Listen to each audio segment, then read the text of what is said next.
black and white. His mother was white, and his father was an African. So Providence has it so that we would be the recipients or the beneficiaries of a president who embodies both black and white. And I think that's significant. He's a biracial. And he represents both races.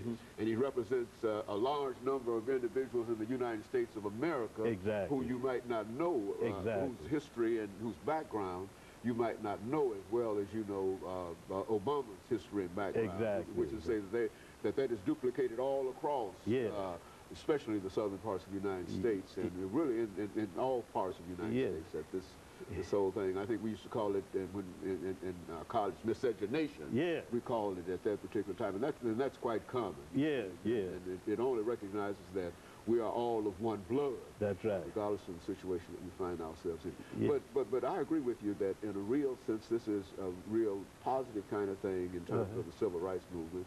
And of course, naturally you would believe that Dr. King would have been highly pleased with This we need to keep in mind that this is 40 years after the assassination. Dr. King was killed in 1968, and here we are in 2008 celebrating this magnificent achievement.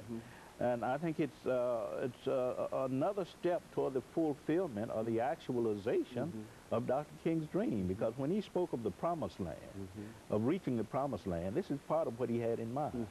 Political empowerment, to run for office and hold the highest office in the land. This is part of what he had in mind, but we shouldn't confuse this tremendous development in our history, a positive development, an important development, with reaching the promised land. We aren't there yet, but this is a giant step in that direction. And it's, as many people say, it's a step that many of us never envisioned that would be taken during our lifetime. That's right.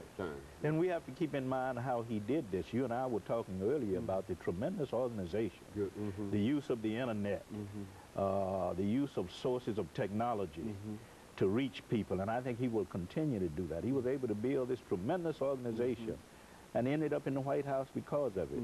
Now I think he will continue this, the use of the resources of this information age to reach the masses of America. And he's made it clear that I'm the president of all people, even those of you who did not support me. And I think that's the message we need to hear in this age when there's so much division and so much tension between people at so many levels. As a matter of fact, following up that internet idea, I think that it is said that he's already made plans to continue